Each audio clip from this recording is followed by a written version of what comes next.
Hello and hi. ഇന്നത്തെ ഒരു recipe എന്ന് പറയുന്നത് നിങ്ങളിവിടെ കാണുന്ന ചീനിവരിക്ക അഥവാ അമരയ്ക്ക ചോപ്പ് ചെയ്തിട്ടുണ്ടാക്കിയ ഒരു തോരനാണ് ഞാൻ നിങ്ങൾക്ക് ഷെയർ ചെയ്യുന്നത്.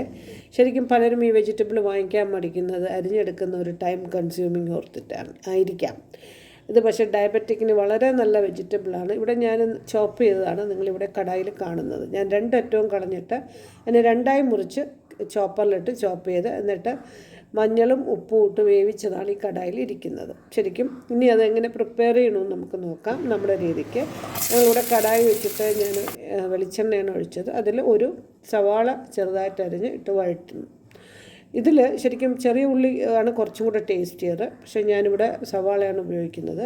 പിന്നെ ഇതിന് വേണ്ട അരപ്പിന് വേണ്ട സാധനങ്ങൾ: ഒരു പിടിക്ക് തേങ്ങ, ജീരകം, മഞ്ഞ മുളക്, കറിവേപ്പില, 2 അല്ലി വെളുത്തുള്ളി ചതച്ചത്. അപ്പോൾ ഇതെല്ലാം കൂടെ ചെറിയ ജാറിലിട്ട് നമ്മൾ ചതച്ച് വേണം എടുക്കാനായിട്ട്. ഇനി നമുക്ക് കടായിൽ നിങ്ങൾക്കിവിടെ കാണാം ചീനിവരിക്ക, അതുപോലെ തന്നെ ഉള്ളി, നമ്മൾ അരപ്പ് എല്ലാം കൂടെ ഇട്ട് നന്നായിട്ട് വഴറ്റി ശരിക്കും ഇതിൻ്റെ ഒരു എണ്ണമയം തെളിഞ്ഞ് വന്നപ്പോഴാണ് ഞാനിതിനെ ഒരു സെർവിങ് ഡിഷിലോട്ട് മാറ്റി വെച്ചിരിക്കുന്നത്. കണ്ടില്ലേ, ഒരു ഗ്ലോ വരും. ഇത് നന്നായിട്ട് ഒന്ന് എത്ര വഴറ്റണോ അത്രയും ടേസ്റ്റിയറാണ്. അപ്പോൾ ഇത് ചെയ്യാത്ത ആൾക്കാർ ഇതിങ്ങനെ ചെയ്ത് നോക്കണം. വളരെ ടേസ്റ്റിയും ഹെൽത്തി ആയിട്ടുള്ള ഒരു വെജിറ്റബിളാണ്. വീഡിയോ ഇഷ്ടപ്പെട്ടാൽ like and share and subscribe ചെയ്യാൻ മറക്കരുത്. Thanks for watching.